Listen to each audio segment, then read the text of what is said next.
This is Daniel, drops way back to throw, and the pass is intercepted, taken away by the Eagles defense. Antonio Brooks comes away with the first turnover of the game. The defense, give credit to this Eagles defense. They've shown up pretty well.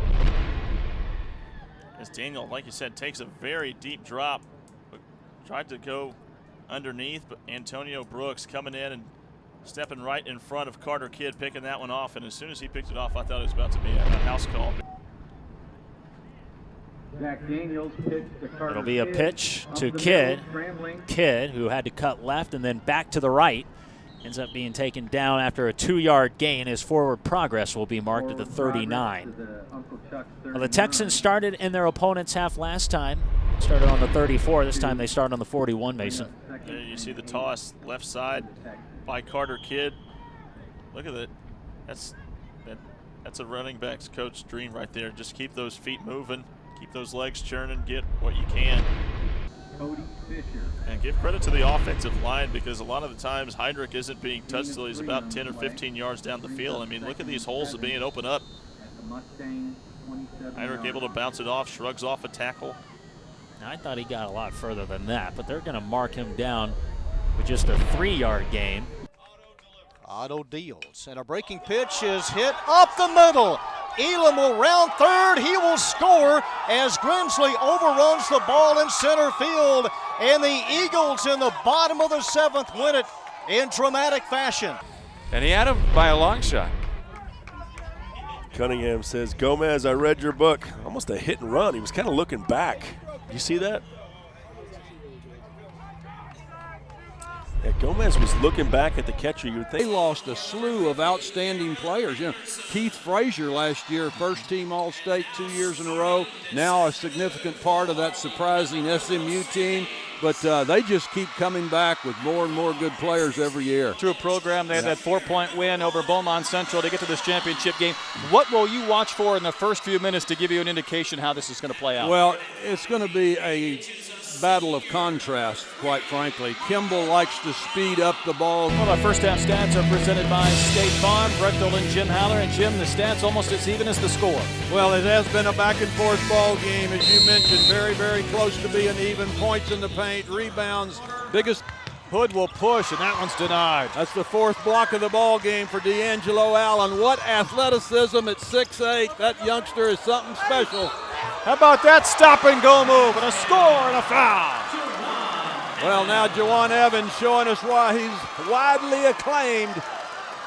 In the list of top juniors in the country, he's one of the top 100 already. Watch this little reverse quick move with the left hand on the baseline, the kiss off the glass, the nice explosion to the hoop. Good hops right here, nice finish. That's why he is regarded as something special. It's like trying to catch a mosquito with him swarming around the court. Yeah, look at this right here. I want you to soak this all in. Royce Johnson wins a state title. His brother Roderick Johnson wins a state title at Madison. Gory Johnson, you'd want a state title at Kimball.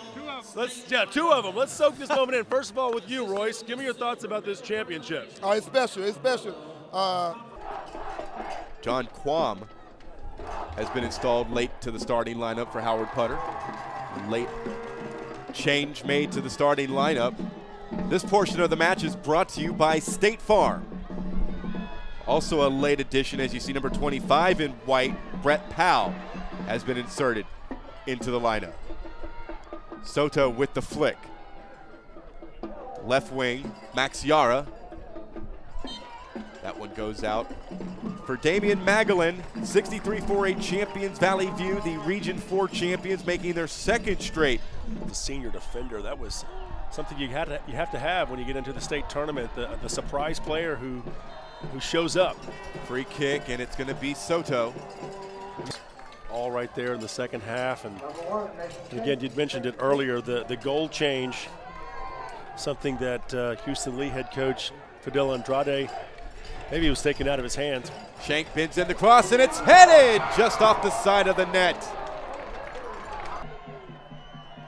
Dan being talked to by Tim Ross, but no card issued.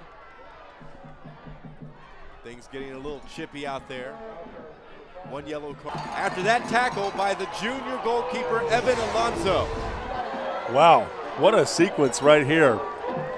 You see Porter just literally runs right over Alonso. And then watch this. Alonso gets up, chases. Wearing the red ankle band. And these singlets, I think they pretty much take the cake on the colorful There's schemes. some colors, aren't there, out there? Makes it interesting for us trying to watch and pick. That's why they use those ankle bands. Potential fall down here on 5A girls, really close to the pin. That looks like our girl from Louisville, Marshall. Maroon. Marshall. You see the Fighting Farmer logo there on the back for Brittany Marshall. By the way, she has had 3 falls going to the finals, all of them under 1 minute, and she's about to do it again, maybe. And she looks primed to get her 4th one. Up against Really Jennifer close, Skaggs close, from Klein Collins. close. A lot of time left, a minute left to get the fall, so long time to bridge. I like that. Brittany looking right at the official there. I got her. Events.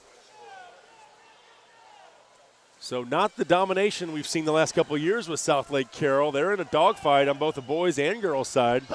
And I think they might be in better shape on the boys' side.